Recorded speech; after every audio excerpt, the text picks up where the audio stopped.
Syeda Ayesha Siddiqa कौन है? जिसके बिस्तर पे कुरान नाजिल होता है वो अम्मा आयशा सिद्दीका है। जब मगफिरत की दुआ करते हुए रोती थी तो दुपट्टे से आंसू पोंछते पोंछते दुपट्टा भीग जाता था। सुबह को दुपट्टा ऐसे निचोड़ा जाता था जैसे कपड़े धुल के निचोड़े जाते पानी के बाद। अम्मा आयशा के आंसू ऐसे निचोड़े जाते थे। कोई मुबालगा नहीं कर रहा, उनकी सीरत पढ़ के देख लें। मेरी बहनों का हाल ये है कि अल्लाह अकबर, अल्लाह अकबर, ला इलाहा इल्लल्लाह। माफी चाहता हूं, अपनी बहनों से बुरा मत मानना, ये वाज़ो नसीहत की महफिल है, इसमें हक बात कही जाएगी। नापाकी के आलम में बच्चे की विलादत के बाद 40-40 दिन तक नमाजें छोड़ देती है।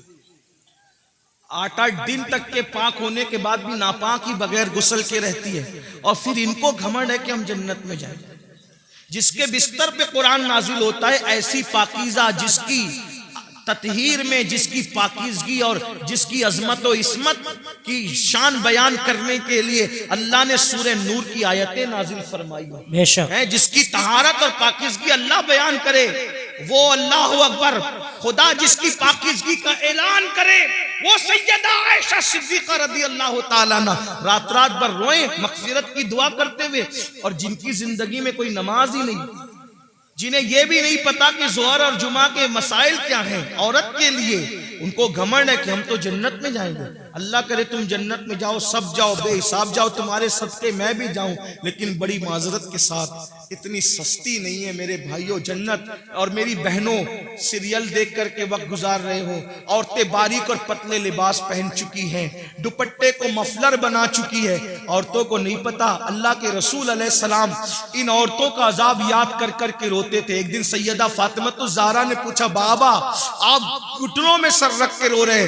फरमाते हैं, फातिमा मैंने शबे मेराज औरतों पे जो अजाब होते देखा, वो याद करके मुझे आंसू आ रहे हैं। मैं रो रहा हूं कि औरतों को हाल ये था कि उनको उनके बालों से जहन्नम के अंदर औंधा लटकाया गया। औरतों को बांध कर जहन्नम में औंधा लटकाया गया था और उनके सर जो ऐसे खोल रहे थे जैसे चूल्हे पे हांडी खोलती, उनके सर खोलते मैंने देखा।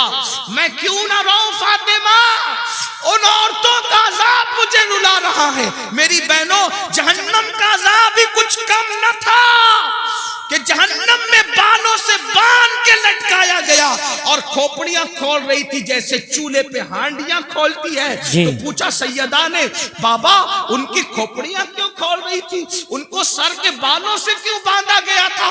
तो आका फरमाते हैं, वो बगैर दुपट्टे के अजनबी मर्दों के सामने जाती थी, सर खोल कर अजनबी मर्दों से के सामने जाती थी, इसलिए उनको इस तरीके से अजाब दिया गया है। मेरी बहनों, है अल्लाह के अजाब को बर्दाश्त करने की ताकत। अगर बत्ती का झटका लग जाए, अल्लाह अकबर, अगर चाय गरम गरम एक घूंट मुंह में डाल लो, जबान जल जाती है तो दिन भर खाना नहीं अच्छा लगता।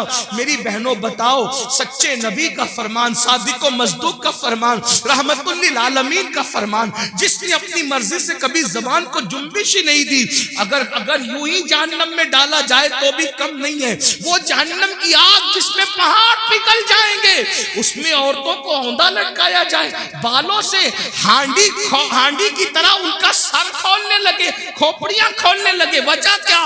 दुपट्टों को मफलर की तरह लटकाकर बगैर दुपट्टे के या सर खोलकर मर्दों के सामने जाती थी, तो ये हाल हुआ।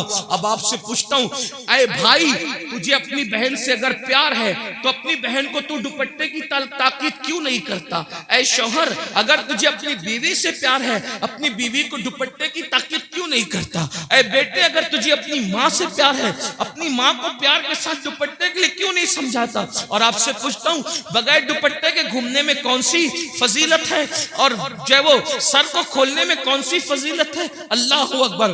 कल भी अगर इज्जत मिली थी तो सैयदा फातिमा के नक्शे कदम पर चलने में औरतों को मिली थी, और आज भी मिलेगी तो उसी में मिलेगी। अदाकाराओं को आइडियल बनाने में नहीं मिलेगी। बहनों से कहता हूँ, नहीं बर्दाश्त कर सकती मेरी बहन, तुम पर भी और हम भी, कोई बर्दाश्त नहीं कर सकता। तौबा करो। तकरीर की महफिल, वास की महफिल का मकसद इनकलाब है, तब्दीली है, तौबा है। किसी मर्द के सामने सर खोल के मत जाओ। चचाजाद भाई है, उससे भी पर्दा करो। मामूजाद भाई है, उससे भी पर्दा करो। फुफीजाद भाई है, उससे भी पर्दा करो। ये जो दुनिया के आवारा लोग कहते हैं ना कि पर्दा क्या चीज है, पर्दा क्या चीज है। हमने कहा कोविड में तो सबने पर्दा किया, क्यों पर्दा कराया? तो कहा जरासीम के डर से। मैंने कहा जब जरासीम के डर से मुंह पे मास्क बांध करके पर्दा किया जा सकता है, तो ये इज्जत के लुटेरों के खौफ से अगर कोई इज्जतदार औरत पर्दा करती है तो उसमें हरज क्या है? लोग बड़ी हमदर्दियां जताते रहे, झूठी हमदर्दियां कि औरतों पर क्या गुजरती होगी जब वो मुंह पे पर्दा बांध करके घूमती होगी। तो हम कहते हैं कोविड ने तो तुम्हें औकात याद दिला दी, तो तुम पर क्या गुजरती थी? सब मुसीबत झेली कि नहीं झेली जरासीम के खौफ से? तो ये जरासीम कम है, ये सिर्फ जान लेंगे, लेकिन ये जरासीम तो आबरू ले लेंगे, ये जरासीम तो आबरू ले लेंगे, ये जरासीम तो ईमान ले लेंगे। इसलिए बहनों से कहता हूं, किसी के बहकावे में आने की जरूरत नहीं। वल्लाह मजहब इस्लाम जैसा मजहब जमीन पे कोई है ना हो सकता। जी बेशक बेशक, ये किसी इंसान का बनाया नहीं, ये अल्लाह का अता किया हुआ है। और फिर मैं तो बार अपनी बहनों से कह चुका हूं, अगर कोई पर्दे में तुम्हें देख के ताना दे तो उसके ताने की परवाह मत करना, क्योंकि हमारे नबी की शहजादी की शान ये है कि उन्होंने यूं पर्दा किया कि उनके सर के दुपट्टे को कभी चांद और सूरज ने भी नहीं देखा। मेरे इमाम कहते हैं, जिसका आंचल न देखा महो महर ने उस रिदाए नजाहत पे लाखों सलाम। और जाते जाते बहनों को इतना जरूर, हालांकि ये बहनें ऐसी नहीं है, हिंदुस्तान की औरतें ऐसी नहीं, लेकिन जहां तक आवाज पहुंचनी है अल्लाह मेरी आवाज पहुंचा दे। अब मैं उससे दुआ करता हूं, जब गले में दुपट्टे को मफलर की तरह लटका के मर्दों के सामने जो औरत सर खोल के जाए तो उसको जहन्नम में औंधे मुंह लटका कर उसकी खोपड़ी हांडी की तरह खौलाई जाए, तो जो औरतें मर्दों के साथ, अजनबी मर्दों के साथ अफेयर करती हो, नाजायज ताल्लुकात बनाती हो और पार्कों में घूमने जाती हो, फिल्मों में जाती हो, अजनबी लड़कों से दोस्तियां रचाती हो, उस औरत का क्या हाल होगा? सिर्फ सर खुले गई, तवज्जो करें जी, सिर्फ सर खुले गई ये हाल हुआ, तो जिसने अपनी आबरू ही बेच दी उसका क्या अंजाम होगा? इसलिए ये दुनिया है, दुनिया से बढ़कर बेवफा कोई चीज देखी नहीं गई। मेरी बहनों, आपको मशवरा है, तारीख पढ़ो। जिन औरतों को हल्दी और चंदन और दूध से नहलाया जाता था, जिनके बालों में मोती पिरोए जाते थे, जिनके घघरे और जिनके लिबास को उठाने के लिए दर्जनों कनीजें पीछे पीछे चला करती थी, जिनको पंखा झलने के लिए दर्जनों कनीजें खड़ी रहती थी, जाओ ढूंढो उनकी कब्रों का निशान, मिले तो हमें भी बताओ, है उनकी कब्रों का निशान? हल्दी चंदन दूध में नहाने वाली औरतें, है उनकी कब्रों का निशान? लाओ बताओ कहां है? कौन उनका नाम लेता है? फला बेगम, फला बेगम, फला बेगम। नाम लूंगा तो लोगों को तकलीफ होगी। कहां है उन बेगमों के जिनके लिए बड़ी बड़ी इमारतें यादगारों में बनी? कहां है उनके निशानात कब्रों के? कौन है उनकी कब्रों पर फातिहा पढ़ने वाला? बताओ कौन है उनका नाम लेवा? बताओ। कुछ नहीं बचा, लेकिन वो सैयदाए कायनात, वो मखदूमे कायनात, वो मलका फिरदौस बरी, वो हसनैन की अम्मी, जिसके घर में 3-3 महीने तक चूल्हे नहीं जलते थे, जिसने 17 पेमन वाला दुपट्टा पहना, जब तकवा और परहेजगारी इख्तियार की, खुदा ने वो मकाम अता किया कि आज भी जुमा का खतीब जब तक नामे फातिमा नहीं लेता उस वक्त तक खुतबा मुकम्मल नहीं। बेशक, सुभान अल्लाह सुभान अल्लाह। सैयदा फातिमा तो फिर भी बिन्ते रसूल है, हुजूर की शहजादी है। राबिया असली क्या है? उनके बाप का नाम लोग नहीं जानते, उनकी अम्मी का नाम लोग नहीं जानते, उनका नसब नहीं जानते, लेकिन जब राबिया का नाम आता है तो इज्जत से सर झुक जाता है। क्यों? इसलिए कि उस खातून ने परहेजगारी तकवा इख्तियार किया। तो पता चला दुनिया के जेवर, दुनिया की दौलत, दुनिया का मकान सब कुछ नहीं, आखिरत की तैयारी करो। आखिरत में जो कामयाब हो गया असल वही कामयाब है, वरना ऐसी नाकामी होगी कि पछताने से काम नहीं चलेगा। कुरान कहता है वल तंजुर नफ्सुम्मा क़द्दमत लिगद, आखिरत के लिए क्या तैयारी की है। आखिरी रसूलुल्लाह का एक फरमान दिल पे लिख लो। अल्लाह के रसूल अलैहिस्सलाम फरमाते, हदीस सुन लो, 40 साल से ज्यादा अगर किसी की उम्र हो जाए, मफहूम पेश कर रहा हूं, सुन लो, इसी पे बात पूरी हो रही है आज। 40 साल से ज्यादा किसी की उम्र पूरी हो जाए न उसके पास तौबा है और उसके गुनाह उसकी नेकियों पर गालिब है। यानी नेकियां कम करता है, गुनाह ज्यादा करता है और तौबा भी नहीं करता।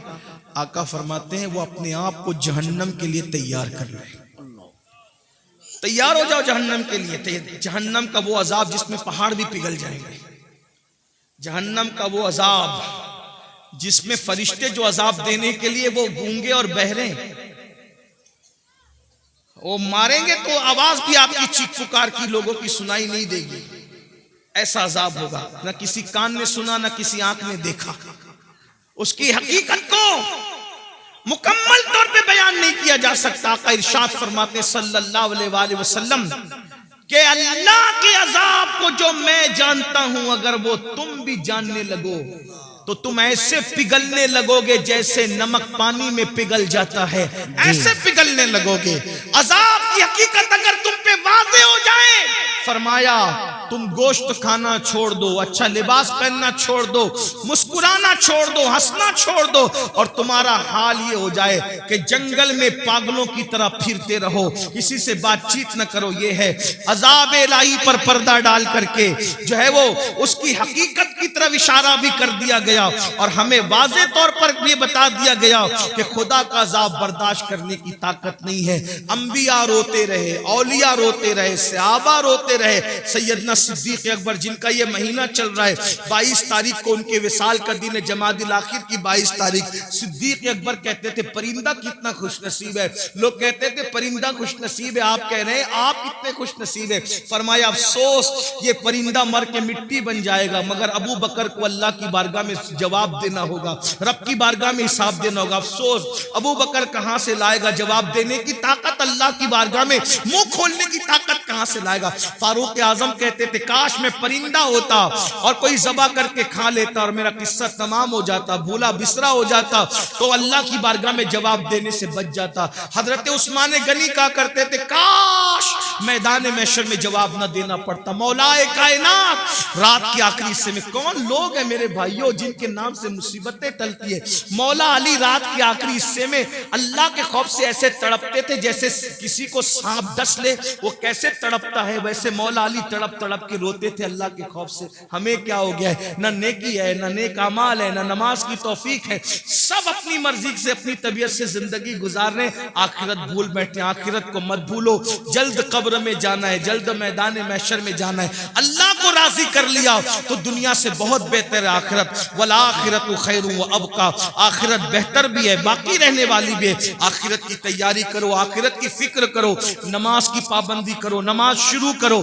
ये मत कहो कि नमाज को टाइम नहीं मिलता, 10 मिनट का टाइम लगता है एक वक्त की नमाज के लिए, नमाज जारी कर दो, नमाज शुरू कर दो। आज से पहले जितने गुनाह किए हर गुनाह से तौबा करो। अल्लाह पाक मुझे आप सबको तौफीक अता फरमाए। गुफ्तगू के दरमियान कोई गलती हो तो अल्लाह माफ फरमाए। अस्तगफिरुल्लाह रब्बी मिन कुल्लि ज़म्बिन व अतूबु इलैहि व मा अलैना इल्लल बलाग। अस्सलामु अलैकुम व रहमतुल्लाहि व बरकातहू।